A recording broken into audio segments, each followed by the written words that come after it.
G'day guys, welcome back to Supercoach Swordplay. We have the fourth of our team previews for 2025 and I am joined by an absolute champion. You could not find a better bloke to have a couple of beers with, or maybe 3, 4 or 5 beers with. I'm his good luck charm when we attend the Lions Hawthorn games together. I don't think I've been to a game with this man and actually witnessed a Lions victory, believe it or not. He is currently top 10 in the NBL version of Supercoach. So he's a real all-rounder when it comes to the game. He's got over 1,000 subscribers himself. I think it's about 1,170. He'll absolutely get there to 1,500 by the start of the season. And if you haven't already subscribed to this man, please make sure you do. If you have been living under a rock and you're not sure who he is, it is my good mate, Steve from SDS Supercoach. Legend, how are you? Thank you very much for joining me. Pleasure to be on the Supercoach Swordplay channel. Weird to say that, DR. But it is an absolute pleasure to jump on and talk about my boys once again. Third year of doing the Hawthorn team preview with you, and it's always a pleasure every year to do so. Mate, I mean, even if you're not available for Hawthorn Brisbane this season, I'll be dragging you with me. We got to see that. We got to see the three-peat, and we might even go to the Gabba in the last round just for that extra Hawks win. I tell you what, mate, wouldn't that be nice? Yeah, I travel interstate to not see a victory. That'd be great fun, wouldn't it, mate? But no, I always enjoy going the footy with you, mate. Now, guys, for anyone that hasn't heard already, we do have this Swordplay season guide available for pre-order. Now, each one of the content creators that has contributed to the guide has their own unique code, and it's actually a discount code. So if you are interested in buying a guide and supporting Steve at the same time, put in this code, SDS10. That is SDS10. When you click on link to the pre-order, which will be in the video description, make sure that you chuck that code in. And be looking after us and looking after Steve as well. We're going through a bit of the content pre-podcast, and tell you what, Steve, I'm getting sore eyes from reading all these articles, mate. So looking forward to your team preview for the Hawks as well, buddy. So appreciate anyone that has done that, guys. Now, Steve, before we get into some players who's hot, we'll talk about some CBA rotations, what's likely to happen with the kick-ins. Let's talk about these early season buys. So in round 4, Hawthorn share the buy with Essendon, and then in round 15, you share it with the Crows, the D's, and West Coast. So I think 15 is a fairly friendly one for us. Not a heap of premiums that I see myself having, particularly from teams like West Coast at this stage of the season. In round 4, I don't see a heap of people running with any Essendon premiums, maybe one here and there. But what do you think about the buys? Are they easy enough to navigate? Is the double buy putting you off starting any Hawthorn players, or do you think it's easy enough just to get through the way it's set up and the teams that they share it with, mate? Well, I guess it's weird seeing Hawthorn have 2 buys in a season to start with. I mean, opening round, not the biggest fan, but that's okay. I think the early buy, so I think the round 4 buy is probably the best early buy out of them all, because GWS and Gold Coast, hard to start when, they play 2 games, then a buy. If there's anyone really appealing, you can just trade for them in and worry about that later. Round 3 is just filled with 4 teams, tough enough to navigate with 4 teams. And then round 4, we really get a good look at some of these Essendon or Hawthorn players in that buy, where if we're not happy with their role or how they're producing, then we can just flip them to someone else. So I think the round 4 buy is fairly healthy, and if you want to start a Hawthorn or Essendon player, I wouldn't have any trouble with that. If you want to, round 15, I think actually in my current side, round 15 is a little bit of a tougher one for me.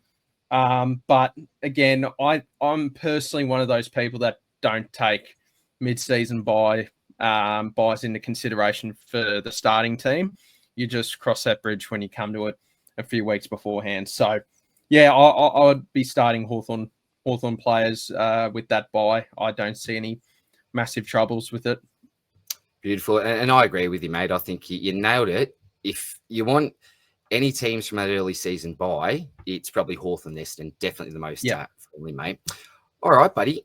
A rehab room. So it's not really a good idea to start these videos on a negative, is it? I probably should start with who's burning it up before the rehab room, Steve. But is there anyone in particular that's worrying you at this stage? Maybe someone that's injured, maybe off-field issues, anything that's concerning you, buddy, with any particular players? Well, just a couple of ones. I mean, Kaleb is going to miss, hasn't been confirmed, but it does seem like he'll miss the start of the season with that back injury. He's slowly getting back into skill drills, a month away from the season. So that seems to me that he'll be missing the early rounds. Obviously, Mitch Lewis and James Blank are coming back from their ACL injuries. Blank's still a fair way off due to some infection in his surgery for when he did ACL surgery. And then Mitch Lewis is tracking fairly nicely. So I've seen the slides. We'll talk about Mitch Lewis a little bit later, but I think they'll be those three will certainly be missing the start of the season.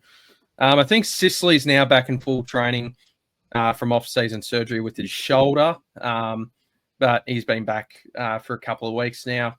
Other than that, it seems relatively healthy. I know there was a report of Newcombe gingerly getting up in a match sim, but he seems to be fine with that. So I wouldn't have too many troubles if you're looking at Newcombe. He seems to be all good. Beautiful, mate. Beautiful. So it doesn't seem like there's a lot of Supercoach relevance here to the rehab room, and particularly with the way that you guys really built into last year. There's going to be a lot of competition for spots, and I think that's going to be a really healthy thing for the side as well, mate. All right. How about someone that's burning it up? Is there been someone in the preseason that's caught your eye in particular, Steve? Well, I personally haven't been to any of the training sessions yet, but I am hearing great things about Max Ramsden. Really seems like he's really building himself up for a potential round zero appearance due to the injuries of Mitch Lewis and Kaleb, which means good for Sicily because if they're looking to bring in a Ramsden, a key forward type, then it certainly means less of a chance of him being in the forward line frequently. So I'm hearing really good things about Max Ramsden. I thought they were going to try to have him more as a ruck, but seems like they've gone down the key forward route for him. So he's a 128k forward that would keep my eye on because I think he has, if he does play round zero, I think it would be Meek and the ruck and then him chopping Meek out, or it might be Weddle. But I mean, just keep an eye on Max Ramsden. He's having a really good preseason. Love that, mate. Love hearing that. Always good to hear about a rookie that's not necessarily on anyone's radar. And I think that second ruck role, and look, we're not expecting a huge amount of percentage here. Meek, we think, is going to be the main man. But hey, bonus points on offer. And we know what it's like for a young key forward. It's hard to get into the game, isn't it? Yep. I think having that bit of freedom to run around in the midfield, if he's a man that actually is going to be the one to chop out, I think, that's going to be really good things for his Supercoach average anyway, Steve. So I love that, mate. Now let's get into a bit of backline discussion. We are going to touch on a couple of plays in your backline, but before we get into that, mate, I wanted to take a look at this graphic here and try to dissect what's going to happen in regards to the kick-in duties this year. So we can see up the top there, Carl Amon, 96 kick-ins, and then we go down to Scrimshaw and Sicily with 55 and 42 respectively. So based off last year's data, Amon really is that main man. Scrimshaw and Sicily, not a heap between them, and then go all the way down, basically half what Sicily has, to Blake Hardwick with 22, and then Impey you can throw in there for a little bit as well. So I suppose the main question that I've got for you, Steve, is do you see anything majorly changing here, or do you think that it's going to remain pretty similar with Amon being that main one and then Scrimshaw and Sicily almost splitting it between the two of those? I am fairly confident it'll be something fairly similar to this. I think Amon is still training off halfback. He'll be taking those kick-ins a fair bit, but it will be a mixture. I don't think there's a designated one or two guys that do it. So similar to this, Scrimshaw will keep doing it. Sicily will chip in as well. I've got a feeling from what I've heard, Blake Hardwick's looking to be a forward this season. Now, whether he'll stay there when Lewis and Deere are back is another thing. But for the short term, he probably won't be getting too many kick-ins. I think we might see a little bit of kick-in percentage with Tom Barrass. Of course, yeah. Yeah, I think Tom Barrass will take... Actually, I think Impey will take Hardwick's kick-ins, and I think Tom Barrass will have a few here and there, but nothing much to open your eyes up about. So I think it'll be fairly similar in my book. Beautiful, mate. Well, let's take a look at the man that's actually third on this list, and it's James Sicily, Sistog, LeBron. He's got a few nicknames.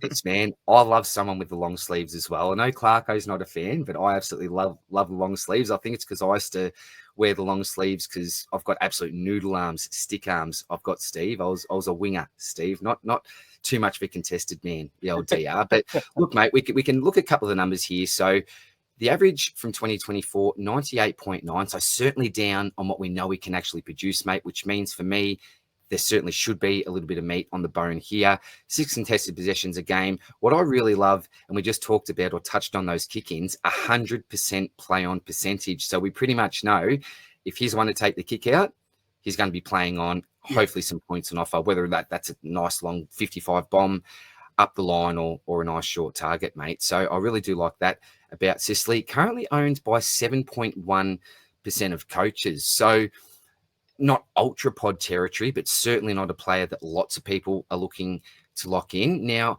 we do chat a lot, on Twitter and in different message groups, mate. I know that you're a bit of a fan and that you are pretty keen on him.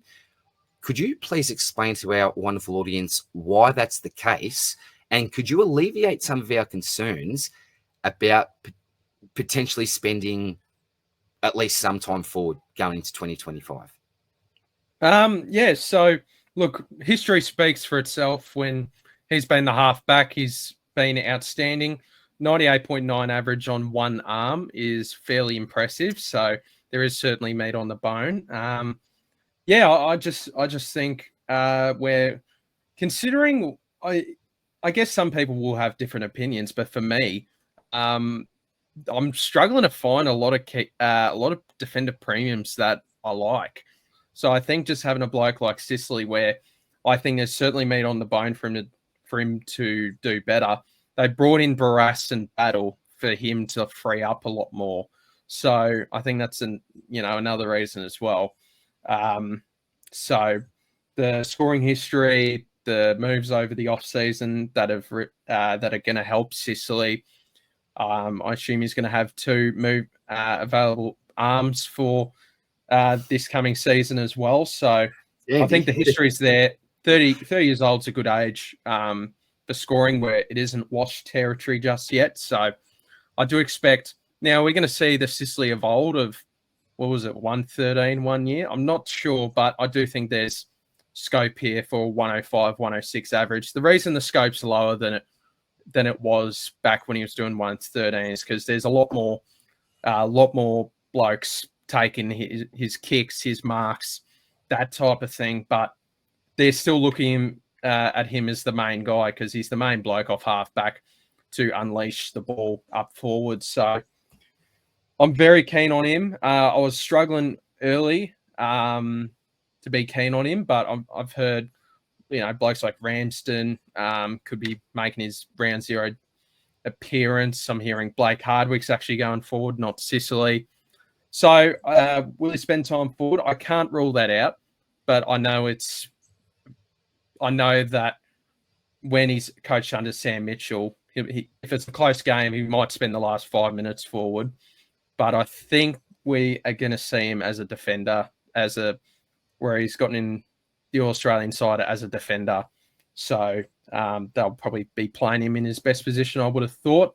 So yeah, I've currently got him into my side. I'm fairly keen on him, and I think by the time it gets to round 0, we'll see a lot of the percentage go up in terms of ownership. Yeah, that's the last thing I was just going to touch on, mate. One thing we need to keep in mind is that we actually get to see him. We get to see him play 1 week. And I'm not saying to people, base all your decisions off what you see for 1 week. But what we will actually get to see is in-season, in-game data with these new recruits into the Hawthorn backline, and we'll get a bit of a better idea about what the setup's actually going to look like. And look, even though you're a very knowledgeable Hawthorn supporter, absolutely know your stuff, not even the most knowledgeable people out there can predict whether or not he's going to spend any time forward. It's just, you don't know. It's very circumstantial, as you said. But I'm pretty confident as a non-Hawthorn supporter that he's going to spend the absolute majority of his time down back. And every now and then, as you said, maybe we swing him forward if we need to change things up. But I think particularly the cattle that you've got in that I expect to play in that back line, I think that's going to be a really positive thing. We've seen his past averages when Blunk's in the side as well. He tends to score a lot better. So I think given the fact you've got your Barras, your battle types coming in, surely that should be a good thing for James Sicily. So, if you're looking at, look, who's an example? Your Sinclair, your Clark, and I know they've got a better buy and all the rest. You are saving a little bit of coin here, and it could be a way to maybe get up to a high-price rookie that you just can't quite afford, that may just put his hand up as a must-have, as an example, when the season starts. So great discussion there on the Sistog, mate. There was only one other bloke in the defensive line, and I don't know if we need to really spend much or any time at all on this player, but I have had a couple of questions about him, which is why I've included him, Steve-O. But it's Josh Weddle, one of my favourite players to watch in the competition. Elite talent, as you can see there. Love his run, love his dash. I think a lot of the time he just gets the ball and makes it up as he goes. I don't know if he's actually got a plan in mind when the ball gets in his hands, but more often than not, it seems that it works out. And I just love that about him. The fact that he's a young man with so much confidence, and he's done this really from day one when he's entered the senior side. My main question here, and it's a bit of concern because I can't see how he does it. Do you think he can average 20 points to his average? And the reason why I'm putting 20 points on there, and it may not even be enough at this price, you may be looking at close to the 100 mark, but I'm putting him there at the 93 mark. Can he get there, Steve? You said maybe he could chop out a little bit in the ruck. That could be some bonus points on offer. I can't see it myself. Can you personally see any upside to the Josh Weddle pick in 2025? Yeah, before I say anything, I'll say to the AFL Supercoach community, I very much love Josh Weddle as a player myself. Love him for the Hawks. Great pickup. And turns out to be a great trade to get him at draft night because Sydney delisted the bloke they picked a few picks later with that trade. So in Jacob Constantine. So I do love Josh Weddle. As a Supercoach pick, I am personally not going to be touching. I'm just going to play that out to the keeper with that pick. I love him, but I think we're going to see him at some point by the end of the season. We'll probably have seen him in every single position possible. Hawthorn are trying to make him into a fast, smart blitzarves. We'll see him in CBA sometimes, sure. We'll see him as maybe a second ruck sometimes, but I think we're also going to see him a fair bit on the wing. Half back if a couple of numbers go down. He's even a forward target. he's everywhere, and I just think the insurance of role is not there. But I think that's how he's best used AFL wise, but Supercoach wise. Could he get to 93? I just don't see it. But very exciting player to watch if you're looking for a super pod. But yeah, I'm personally not going there. His major upside is if injuries happen and with like Connor Nash and Cam McKenzie, and he needs to be a tall target in that CBAs. But I wouldn't be picking him waiting on injury. So I would, I'm not going there. Love you, Josh. Yeah, it's tough, isn't it? You know, you'd love to select some of your favorite players, but it's a game where we need to take the emotion out of it, Steve. And I'm with you. And for as an AFL coach, you love versatility in a player. As a super coach, it's not great, is it? We want those defined roles, and we want to know what to expect from week to week, mate. So not much for discussion needed there, but just in case you were considering him as a bit of an outside pod, we're probably saying no for now. All right, mate, let's get quickly into the CBAs. Now, we will be touching on 5 players here individually, which would be me, Cuswaite, Day, Newcombe, and new recruit Cody Anderson. But before we touch on these guys individually, mate, just a bit of a general CBA discussion. The obvious thing that appears to me is the fact that you've got Newcombe, Warple, Nash, and Day as your M1 to M4, but it's such an even spread. So the range is only 12%. We're going from 61 up to 73. You notice with some other AFL sides out there, they've got those maybe top 2, sometimes top 3, and then that fourth cog really starts to drop down to around that high 30, maybe 40% mark. But what we can see here is a quartet of players that seem to have basically all the responsibility. Do you see much changing here, Steve, in regards to this CBA rotation? Or, I suppose, similar to the kick-ins, do we expect similar things in 2025? I do not see much change in the midfield rotation. It worked so well last season. I'm sure, we have Sam Mitchell as our coach. He loves throwing the magnets around here and there. I'm sure we'll see some of these players in different positions every now and then. But look, I think it'll be the same 4 guys. Warple, Nash, Newcombe, Day. If they're all healthy, that's the 4. And if you need a 5th, Cam McKenzie probably comes in and gets 20 to 25% if they're all healthy. I really think this is probably the midfield rotation we see again. If there's injuries, maybe a Josh Ward or a Huswaite can sneak in there. But for the time being, I think it's Newcombe, Warple, Nash, and Day as the 4. McKenzie getting a little bit if there's 2 or 3 midfielders on the bench. Beautiful, mate. Yeah, we can see there when Will Day exited the side at the end of the season that McKenzie got 44-64, and then they gave Ward a little bit of shot in there with his 59 and 60% as well, mate. So expecting pretty much the same things. Let's actually touch on some of these players individually now, mate. We've got Duke Newcombe here. I love this bloke. Was it a bit of a shifty the way that you guys got him in that mid-season draft? It was. So, it was. I was trying to. I'm not complaining about the whole process. I'm glad it got banned, so no one else can do it. Cheers, mate, AFL, we'll take it. I'm not going to complain either when we've got academy prospects like Harris Andrews, father sons with the Ashcrofts and all the rest, and looking to get Dan Allaby next season. I'm not going to complain about anything, mate. When it comes to, getting a little bit of a free ride here and there, but love this bloke. I remember his debut game was at like 35 tackles, something ridiculous. Geez, he announced himself in that debut game. But looking at some of his numbers last year, mate, what really stood out to me is the fact that he really does like to bully those lower ranked sides. So his top 2 scores, 162 against Richmond, 140 against North, also played them on 2 other occasions, 100 plus, and also 100 plus against West Coast. So it seems to me that he really enjoys playing those teams that are below Hawthorn on the ladder. Decent ceiling, but another concern for me is that low floor. One thing that we do not want with our midfield premiums in particular are these sub 70 type scores. And he had 6 just last year. And I don't know if this was tag affected, maybe it's a little bit sore injury related. But at the end of the day, it's very, very hard to deal with this in our midfield, particularly when you've got other players that are going off their chops and giving you 120 type scores. So what do you think about John Newcombe, mate, as just an overall pick to start in 2025? Once again, I'll say I love John Newcombe. He was amazing in the final series.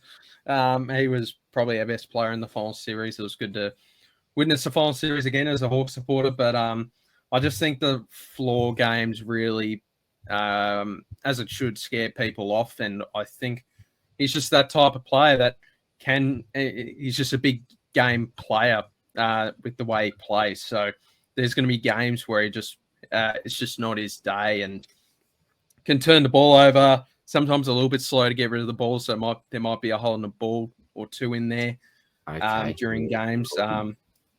So he's just got that type of kicking style where it's very slow from hand to foot, where in such a fast-paced game as it is now, it can catch him a bit sometimes. So I think I've got a feeling he's there was something said about him slimming down a little bit to get him around the ground a little bit better, but I don't think he really needs to change much. I mean, he's such a gun of a player. But yeah, I just wonder if he's just more, if he's not that Supercoach type just yet, or if ever. He's just that type of midfielder. You know, we all know some great midfielders that sometimes just aren't Supercoach, built for Supercoach. Absolutely. Yeah. I can't think of names, but there's certain guys that just aren't for Supercoach. I do worry about that a little bit with Newcombe. Now, can he get better down the line? Absolutely. But yeah, I think there is another Hawthorn midfielder that I think's more built for Supercoach and I much preferred than my beautiful John Newcombe. Love it, mate. We're going to get to him now. The only thing that I just quick want to bring up again, and this is a really great point that you touched on, you mentioned you had a really good final series. So yep. What I recommend everyone to do for any players that did play in the final series is go back and have a look at their scores, how they went in the finals, how they really stepped up in those big games. Because when you go to the Supercoach app and look at the players' season average, it won't actually include the finals games. So if you look at someone like an Ashcroft, for example, his average actually would have gone up if you do include those finals games, and really respect someone that can step up in the big moments. And I think Hawthorn will be playing some really important games this year, particularly aiming for finals. So, yeah, really good point that you mentioned about the finals there, Steve. Let's get to your boy, though, Will Day. Well, now, yes, I went to we mentioned that we go to the footy with each other to see the Lions and the Hawks. And last year, when your boys knocked us off as usual, I remember saying to you, next year, I'm locking in this bloke. He looked fantastic on the day, and he just did everything. So I just remember really silky skills. I remember him working that hard. You know, you'd see him in the back line, turn your head, all of a sudden he's up forward as well. Hard as an absolute cat's head, doesn't shirk a contest. There is so much to like about this young man. The only thing I really don't like, Steve, is his history of injury and his durability. That's the only thing that's really not putting me off. Even last year, if you look at the graphic there, from rounds 10 to 19, he went 100 plus in 9 out of 10 games with some nice 130, 140 scores in there as well. So this man is a super talent. I'm sure you agree with me. What I really want to know, Steve, is he currently in your side? And tell us the reason why he is, if you've got him. Yes, he is in my side, has been in my side. Basically all of since the team picker has opened. Well, first off, he's close to just about my favourite player at Hawthorn. So when I hear him as a Supercoach option, I'm like, yep, first player pick, blah, blah, blah. No, heaven. Yeah, in all seriousness, though, I think the major concern is durability, and that's certainly a problem. I mean, I think he's just built as a player that you know, his build is just can sometimes catch him a bit unstuck with certain hits, blah, blah, blah. But it's not soft tissue. It's most of it's unlucky injuries. I think the only soft tissue, if you could call it, was the stress fracture in his foot in preseason last year. So, but most of it's just really bad unluck with just a syndesmosis ankle or a weird collarbone injury against the Tigers last year. So that's right. Yeah. Where it was so bad it almost hit his where he just couldn't breathe properly. It was a really freaky injury. But I guess if he has a full run of preseason, he's certainly a guy where, I mean, let's think of it this way: before round 21, he was averaging 104, and then he got 2 back-to-back games of getting tagged, a 40 and a 53, something like that, which dropped it down to 96. And then 5 minutes into the Richmond game, second last round of the season, he cops that injury 5 minutes in and gets subbed out with a 10. So that drops him to a 91. But let's remember, it wasn't a full preseason as well, where if he can have a full preseason here, he averaged 104 by missing the majority of preseason. So imagine when he gets a full run at it. In my opinion, if he can have a full crack at it, I think he can go 110. I just think he has that ceiling. I think he's more of a Supercoach guy than what Newcombe will be, where he's super consistent.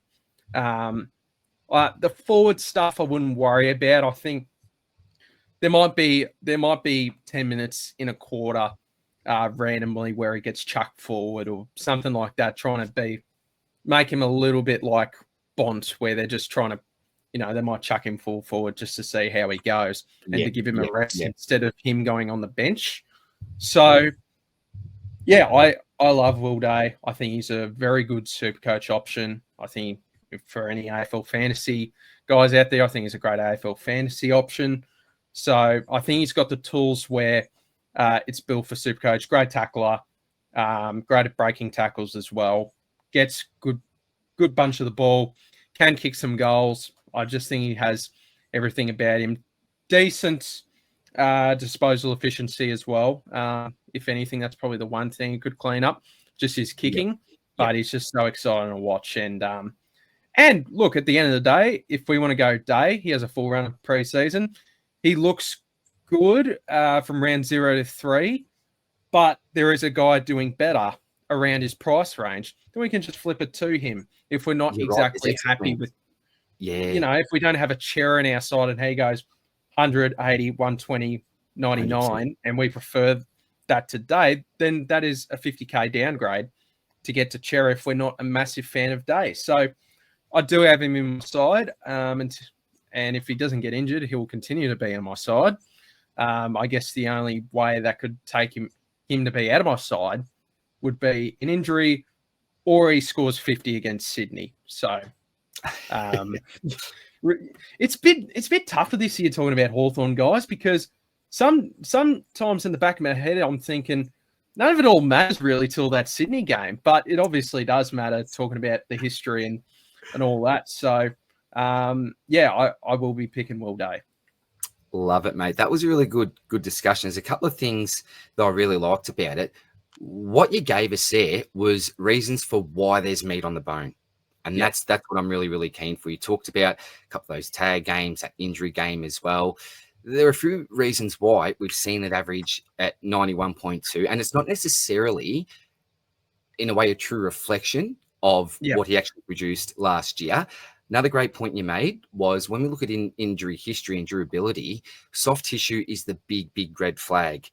If it's more of those random type injuries and players are just simply unlucky, then surely stats and probability suggest that they're going to get a little bit more luck on their side. So I think that's another important point that you made up there, Steve. And the other thing that you mentioned as well, with him particularly spending a little bit more time forward. And initially I thought, this is a bit of a negative, and I know lots of people do. And it could be in a way, but another way to look at this is maybe a glass half full approach, is that potentially his time on ground rises because he can rest up a little bit more forward and actually get that tog up. We'd much rather be on the ground, anywhere on the ground, than sitting on the pine. So maybe this is a good thing moving forward, and also gives him the opportunity to rest up that body a little bit by having a rest in the forward line as well. I think that's what they're going to do. So for anyone worried about, he spent a bit of time down forward, that's fine. I think, I think you're spot on there. The time on ground could rise. I don't expect the CBA rate to go down because of it. So I just think it's just more of a chance we'll see him more on field. I've just talked myself into him again. He's been in and out. Get him in there. All right. I'm not getting Huswaite in, so we can quickly talk about this guy. Me neither. Left. But Henry, 20 years old, only 4 games last year for an average of 25. Again, not a true reflection of what he can actually produce, I don't think. But there are 5.5% of coaches that are currently running with him, Steve. I was a little bit surprised to see this because I don't have him in best 22. I'm not the Hawthorn expert here, but he has been in the system for a year now. I'm sure he's been putting on some size in the off season. But do you think we look at Hustwaite as a rookie option, or do you think it's a pretty easy one? He hasn't got much of a chance of getting a regular spot, particularly early on. What do you reckon, mate?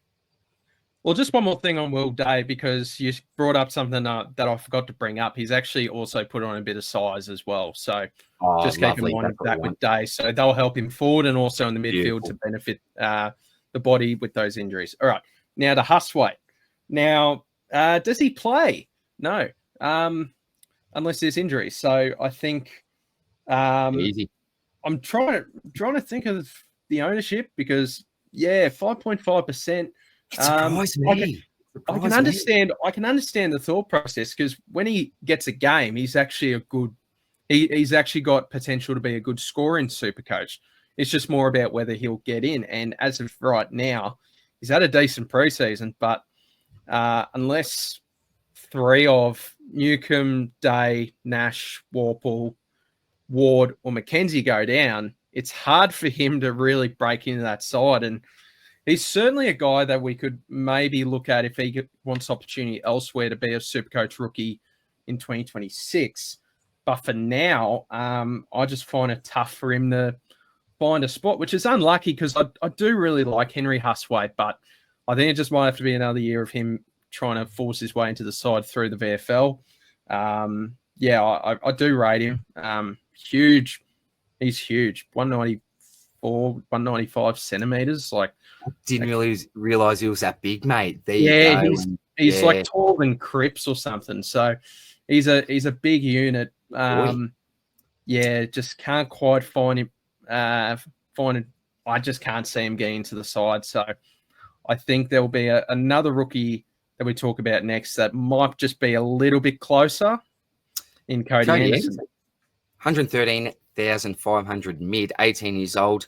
I reckon this is a bargain, getting him at 64 last year. Not that I'm a really keen follower of the draft, but everything I heard about him, I thought that, he'd be snapped up certainly a lot earlier than this.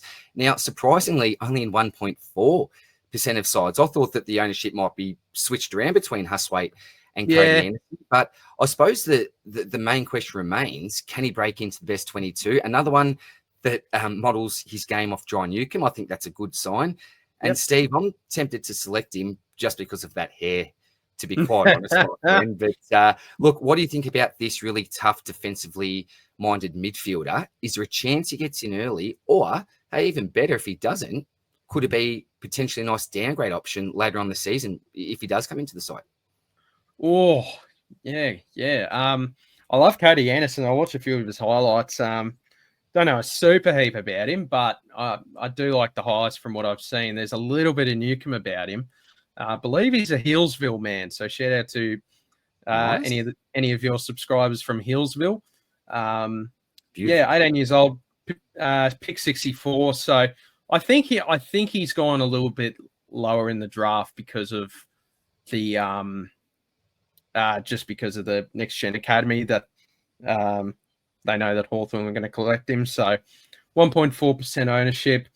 I think from what I've heard, he's training more as a small forward early days. Just due to that, the big mix in that midfield where it's just tough to get in early days. So there would have been about 7 or 8 blokes ahead of him. So he's gunning for that small forward spot. Can he break into the best 22?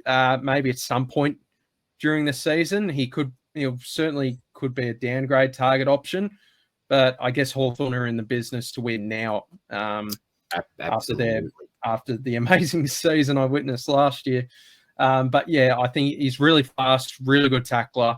So for the short term, I think he's more suited as a small forward. So I don't think he'll be playing early, though. I think he'll have to prove himself through the VFL. I think there's a fair few guys ahead of him, but hopefully he's part of our future long term because, the hair in itself, a blonde Newcombe, just about. A blonde, he is, isn't he? A blonde Newcombe. I like. We know that he models his game off Duke. So nice. And as we know, Steve, we don't want all these guys to be playing early on. We want some downgrade options. So, hopefully he may be one for us during the season anyway, mate. Beast of the East. Beautiful. Lloyd Meek. Now, an interesting selection. There's so much talk going on about what to do in the ruck at the moment. And I know a few of us are going to record what will be one of the more epic podcasts, I think, that any of us have ever done before, possibly with the focus on the rucks. But look, Lloyd Meek last year made a real breakout 2024. Obviously got some competition with Big Ned Reeves there as well, but it was a career best in average, plus 16.5 points. That's a really nice jump, particularly for someone at 26 years old. And we know with the big men, they do take a little bit more time to develop. So for me, I think he's in his absolute peak at the moment. We saw last year 103.5, pretty healthy average. It's not the ceiling that the Gawns and the Sherry types have, which may be a little bit of a concern to people locking him in right from the start in your ruck line. But 5.0, right on 5% of coaches are currently selecting him. Mm-hmm. I suppose the question I've got for you, Steve, are you 100% certain? No, I won't say 100%. You can't be, because you're not, I was going to say Clarko then, but you're not the Hawthorn coach, you're not Sam Mitchell. But would you be 99% sure that this bloke is currently still in front of Ned Reeves? Or is there a slight chance that Reevesy just puts his hand up and says, no, I want to get this number one role back? Yeah, good point. So I guess Lloyd Meek, the breakout last year, a fair few people brought him in when he came into the side. 557K, I mean, 103 average. One thing I will say about Meek, he's extremely consistent. You get what you expect every week. There's not too many floor games. There's not too many huge ceiling games either. So if there's enough dominoes that fall in the ruck, and we just want to go, you know what? Yeah, we'll just take Meek. I know what I can get for him most weeks. Then we'll pick Lloyd Meek. But it's very tough to have a double breakout season.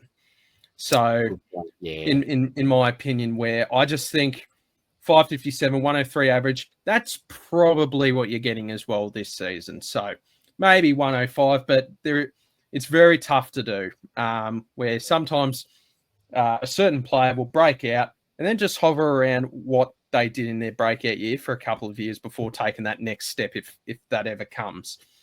So I think you're paying for what you're getting with Lloyd Meek, with 5% ownership. Now, the rucks are, there's so many different hiccups happening so far in preseason with some of these rucks, where there'll be people watching where they'll just go, you know what, let's just grab Lloyd Meek and we'll reassess at another time. And if I'm missing any of the big boys, then we can do a luxury trade to him. Nice. Now, in terms of that number one ruck, I am 99.9% certain that he keeps that number one ruck mantle, because Excellent. he was even being talked about being in the squad, the All-Australian squad. So unless Reeves has taken some illicit substances over the break that I haven't heard anything about, where he's just gone to this better than Lloyd Meek level, I think we'll be seeing him. I think we'll be seeing Lloyd Meek as the ruck. So I wouldn't be too worried about Ned Reeves. If anything, Reeves taking his game, training really well in preseason, can just bring that competitive spirit up another level with Lloyd Meek, where he's got to try even harder in preseason to keep that spot. So yeah, in terms of if they play together, I don't see it either. Either have no forward craft. We saw a fair bit of this duo in 2023. It didn't work. So I would be shocked. I will buy you a slab DR if they play together or Reeves is picked over him. Oh, well, there's the call, mate. What a great deal for me. There's just a no-lose deal there for me. Yeah, no. I need to work on negotiating deals, DR. I love it, What do I achieve out of that? Yeah, you'll probably get picked now. Let's go. Injuries don't count, DR. All right, Dad, I'll give you that. You can really put the terms and conditions to this one, mate. But look, he got two advantages, 10.6. So really healthy. He's a really talented ruckman. And I suppose what I'm getting out of this convo, mate, is he seems to be a pretty safe ruck, but potentially lacks the upside and the ceiling that some of the real big boys do, like your Sherrys, your Gorn, even your DeConnings and your Shrek types. But hey, if you just want to lock in a bloke where you won't lose much sleep, Meeky could be the man. Great chat, mate. All right, we are almost done. Now, there's not a lot of action here in the forward line, but one guy that we have to touch on is Dylan Moore. Rap for this fella, because I know that his career was on the scrap heap basically a few years ago. So the way that he's been able to transform himself into one of the best forwards in the competition, in my opinion, is just phenomenal, and hats off for him for all the hard work that he's put into it. But I think he should finish around the top 6 for averages this year, mate. I'm not a fan of starting with him. I think there's so much value, and we can probably look to work our way up to more. I'm not saying that we're going to get him at 400k or anything like that. I think he should stay pretty consistently because he's got so many avenues to score. We look at the stat sheet there. We've got goals, tackles, CBAs. He's a man that has a really defined role, and that's that majority forward, and then we'll pinch it in the midfield where he can also do a little bit of damage there. So do you want to really add anything on Dylan Moore? Do you think he's a decent starting pick? Do you think he's someone that we upgrade? What are some quick thoughts that you got on Mr. Moore, mate? On Mr. Moore, I think he is once again going to be a top 6 forward or around the mark at least. Although one thing to say is I think the forward line's going to be a lot better options-wise than it was last year, so I think Moore's the second most expensive forward. He might be the same price this time next year, but be maybe the, top 6 to 8 mark rather than top 4. So, yeah, I do really like Moore. I definitely agree with you. He's definitely more of an upgrade target than he is a starting target, just due to the inconsistent scoring, where just because of that role, he's usually a consistent player, but there are games where he's going to have 25 touches, 3 goals, that sort of thing. There's going to be games where he gets 19 touches and maybe a goal, but that obviously that score drops down a lot more. It's just that type of role that he plays in the side, and there's not going to be a role change or anything. He's one of the best probably the best high half forward in the competition in my eyes. Yeah, he's certainly, if there's a good run of fixtures for Hawthorn at some point during the year and you need to look for an upgrade, then Dylan Moore's perfectly fine. There's going to be some weeks where he goes 140. There's going to be other weeks where he goes a 70. So, don't expect a smooth ride with Dylan Moore if you ever pick him up for this season. But at the end of the day, he'll still get you to that between that 94 to 99 average.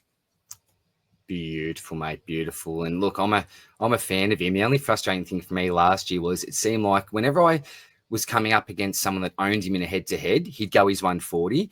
And then I'd look, finally, this person doesn't have more. And he goes his bloody 67 or something, mate. Yeah. So a bit of a frustrating anti-pod for me last year. Just, luck of the draw sometimes with these leagues, mate. Now, the last play we're going to touch on, and I think we can pretty much almost end it here because you have already mentioned, Steve, that he's not going to be playing right early on the season. So maybe a downgrade during the season when he comes back and maybe after he kicks a couple of bags. It's a bit of an awkward price to be downgrading to it at that time. We're after those 120 guys and less if we can. But is there anything else that you really want to add on Mitch Lewis there, mate? Contested marks almost 2 a game, which is handy.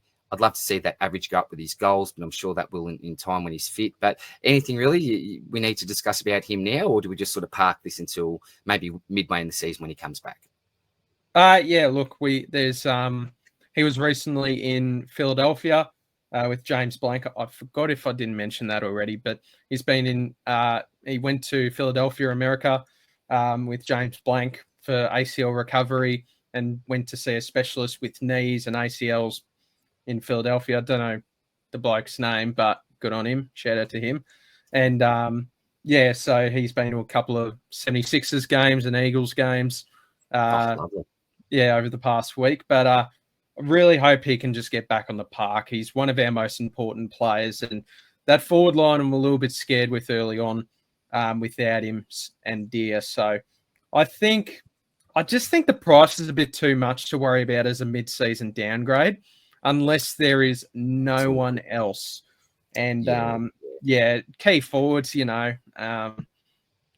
so he's tracking well, like he did his ACL in round 17 last year. And I think from what I've heard, we're hearing probably around 8 to 10 return date, which would be great. And there's just a lot of inconsistency with key forwards, even though he is so much better than that price tag. It is just not enough to downgrade with, probably. So shout out to Mitch Lewis. Love Mitch Lewis. But, I just don't think he's going to be extremely relevant this season. Beautiful, mate. Well, hopefully Hawks fans can look forward to him coming back into the side around 8 to 10, we think. So, mate, that is it for the Hawthorn team preview. Cannot thank you enough for coming on. It's been 3 years in a row, and there's no one else that I would even consider to do this other than yourself, mate. But, Legend, tell us, what have you got coming up? Anything exciting coming up on the channel in particular? Or are you going to leave us waiting or guessing a little bit? Tell us about anything you got planned, mate. Oh, I guess just a little bit of apologies for the lack of content so far this preseason. Certainly eyeing up a few things and organising a few things to do over the off-season and in the season. So I guess I've got a notebook right here of all these video plans and that sort of thing. It's just all about getting the time and doing the time to do the research, that sort of thing, preparing. There'll be a lot of collabs over the next month or so. I'll certainly be getting you on board. Don't worry, DR. I was going to say, waiting for an invite, hoping there'll be a little invite in the DMs if you slide into those DMs, Steve. Of course, mate. Of course, mate. I just need to get my ducks in a row first, and then we'll get that sorted. Not much to be planned with. I mean, Stephen DW Smith on Twitter. So make sure you follow me there where I tweet whatever I like, really. Then also on TikTok where I do shortened versions of my main videos on YouTube, SDS_Supercoach. So I'm sure a lot of us have TikTok. Make sure you follow me on there for some shortened versions of my videos. And then obviously going to be doing a lot of videos over the next month or so. I'm very excited to really get back in the swing of things. Another thing as well, been focusing a lot on NBL. So that's sort of been the priority over recent weeks over AFL. Yeah. But now that's wrapping up very shortly. So I'll be able to get this noggin of mine, get the wheels in motion there with AFL Supercoach. Love it, mate. And hey, top 10 finish absolutely on the cards for you. Now, there's only a couple of other things I wanted to quickly get out of the way before we finish up, mate. Again, just to repeat that code for the season guide, SDS10. If you want to pre-order a season guide, make sure you put that in. You'll get yourself a discount and help Steve out at the same time. And I'm going to do something I haven't done yet, Steve. Now, I think I'm going to do this at the end of each of my team previews, but there've been lots of messages come through. People ask me, can we get in a league with your DR? Have you got any other content creators leagues? Please, we want to get involved. And so it is so tough to get involved in every league that you're invited to. I would love to, but there's only 20, unfortunately, mate. So bit of a reward for those people that have stuck to the end. We're going to do a Who Am I? We're going to do a Who Am I, Steve? This is going to be about a Hawthorn player. The first person to comment with the right answer in the comment section, obviously, you'll get automatic entry into my YouTube league. So find a way to contact me, whether it's on X, Instagram, wherever, and I'll give you the code. And if you can do the same thing on Steve's channel. So the answer to my Who Am I, go to any one of Steve's videos, just whack down the answer there. The first person to do that, you're going to get entry into one of Steve's leagues, and super tough to get a spot there. So here we go, Steve. Who am I? I've got on the phone. I'm a current day Hawthorn player, still playing, still on the list. I'm a former club best and fairest. For 5 consecutive years, I averaged between 85 and 100 Supercoach points. Very, very consistent there. And my last clue is that when this particular player, I've been saying I know, I'll stay in first person. When I'm having a bit of a rough day on the field, maybe, I'll look up to the sky for that little ray of sunshine. Who am I? If you can guess it, whack it down there in the comment section. And the first person to do that will get automatic entry into my league. And the first person to go over to Steve's channel will get automatic entry. I didn't say automatic, right? Automatic entry into the league. That's what happens, Steve, at the end of these videos. I start to lose it and start to... Yeah, I'm feeling it as well, mate. We're all a bit rusty over the off season. Well, you wouldn't think so, mate. Make sure if you do get the correct answer, make sure you do it on my channel as well. Type in, put in the player that you think it is, and just make sure you contact me on Twitter or wherever you can find me, and I can get that sorted for you to get into one of my leagues. Mate, very, very exciting times. Mate, cannot thank you enough for coming on again. We need to catch up for a couple of cold ones very, very soon, my friends. But until then, take care of yourself, mate. And guys, thank you very, very much for watching. Big team preview coming up next with another legend of the community. But Steve, cheers again, mate. I'll see you soon, brother. Thank you so much. Buy the season guide from Supercoach Swordplay. Make sure you do. Mate, I thought you said you weren't a good marketer.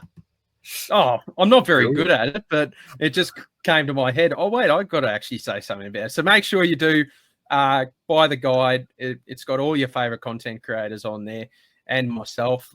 And yeah, just make sure you get it. Yourself. You're part of that. Yeah. You're a good human, Steve.